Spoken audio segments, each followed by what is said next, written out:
Ngiyanamukela TV, igama mkhulu Nkhazimulo. Ngenza amathongo. Ma umuntu onemoya abantu abadala noma ingilosi noma ngithi ma spiritually gifted, inkinga they'll be greater. Ngamanye amazwi inkinga zoba double kuwena. Ngoba to whom much is given, much is required. Kodwa khona into ngiyicacise ngoba khona ukudideka la ukuthi umkhulu uhlanganisana kanjani lezi zinto zombili nomveyinqangi.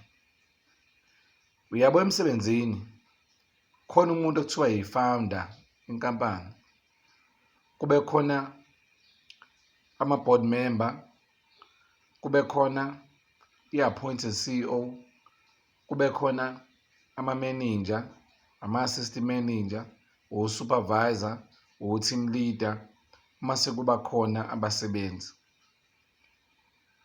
nama-cleaner kwinkampani. Kunama-ranking. Ngeke uve usuka inkampani uthi ngiyokhuluma ne-founder, umuntu waqala u-KFC, nomuntu waqala u-Shoprite, nomuntu waqala u-game. Ngeke ukwazi usuke ukhuluma ne-director uma unenkinga. Kufanele uqale la uye kwi-team leader yakho, noma u-supervisor, noma i-manager, noma i-assistant manager, noma sikuyahamba kwi-HR, noma kuya kwama-board members, noma kuya kwi-appointed CEO, and then ya kwi-founder. So ngeke ukwazi uve usuke ugijime komveyinqangi kuphela, ngoba umveyinqangi khona izinto zasekhaya zibekile kuwena egazini. Ingakho phela ehlonipha uyihlo nonyoko ukuthi iy'nsuku zande. Ngamanye amazwi uma ungamhloniphi uma wakho, hhayi ukuthi umshayile, ungamhloniphi noma ubaba wakho, iy'nsuku zakho zokuphila zingancipha. Shuthi umveyinqangi mebheka ukuthi nizophila iminyaka ewu-100, ngoba mhloniphi umzali wakho, angazinciphisa iy'nsuku. Uyayibona i-contract uNkulunkulu anayo nabazali bethu, leyo contract ihamba iziwelele kwamathongo. Yingakho kubalulekile ukuthi uqale ngowasekhaya. Ngeke nginikhohlise, umkhulu walapha imoya yasekhaya kuqala. Mase ilaphile imoya yasekhaya, waqeda ngayo yonke into namathongo asekhaya, wenze okwasekhaya. Njengobona khona iy'phandla, ngangakhohlwa kukhona ukuthi umveyinqangi. Ngaphambi ngiye lapho, ngifuna ngizwe kahle, ungakukhohlwa lokhu. Awukho umoya la emhlabeni. There is no spirit la emhlabeni engakwazi ukwenza into without your consent.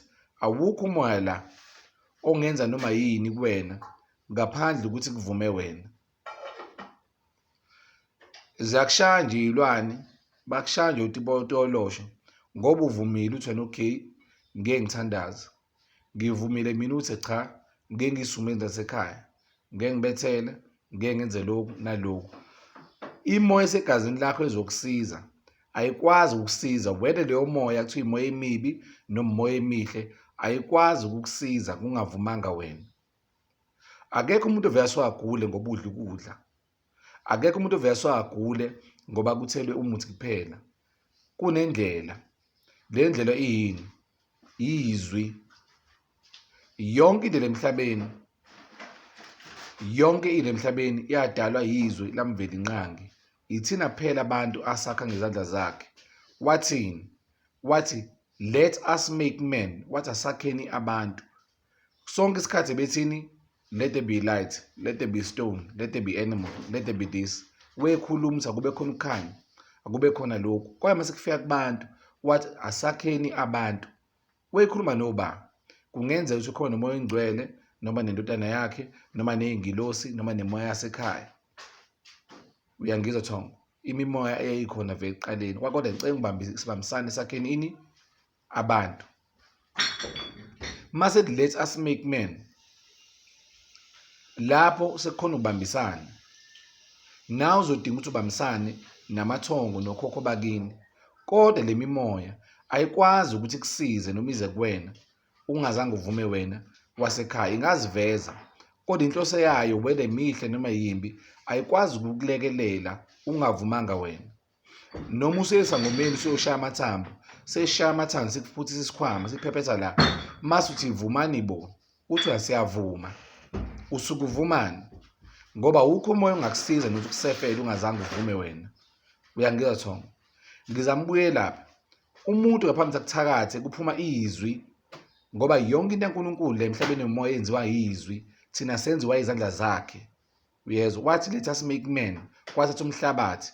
So into yenziwe ngezwi laNkulunkulu, oSathane, ingilosi, yonke into ewumoya, ispirit yenziwe izwi laNkulunkulu. Ingakho phela inyanga amazigaya imizi ithi ukhulumise. Khafula, khuluma lokhu. Ngiyakwazi ukungibathisa ngesilwane engakhulumanga ngobani? Lithi ilizwi lamveinqangi la ngibeka amandla okuphila nokufa. Shoot la ukhona amandla. Lawo mandla adonseke kahle. Ngiyaphinda. Kufanele uqale ngokwasekhaya. Ulungise izinto zasekhaya. Amagobongo, iphandla, kemanzini, ukukhuleka, uthinta umveinqangi. Manje mawuvuka usuku yaphezulu azathi umuntu omkhulu sengeke kona wonke amasonto angisizakala impilo isabheke phansi phezulu ayilungile. Ingoba if you are spiritually gifted ngempela, greater the problem, izoba nzima kakhulu. Uyangizwa? Angifuni kuba mude. Qala ngokwasekhaya. Angisho ukukhuleka nje akwanele, ukuzila ukudla akwanele. Fuma ngakujulela, ukubona ngamehlo, ukubuka kunamandla kakhulu kunokukhuleka nokuzila ukudla. Yindaba ngesinamandla kakhulu ukubuka. Kufanele mase kuza leyo mngani wakho, lo kade engakujabuleli, engakufuni, ngosuku la khona utholile i-interview waphumelela, namhlanje afike ebaleni yahlele yahalelisela. Buka, uzibuze ukuthi le njabule engake ibilaphi, lesimali esingade singekho umngani wami besiyilaphi. Menginika ukudla umuntu buze namhlanje yindaba mina, ngoba iy'nkinga ey'ningi zokuthakathana nokulwa ziqala kubantu esibathandayo. Ukubuka kunamandla kakhulu nokuthandaza, ukubuka namandla kakhulu nokuzila ukudla.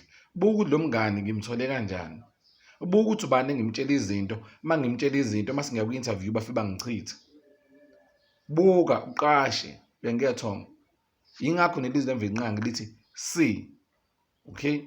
Angifuni ukujula kakhulu, ngifuna ukucacisa la.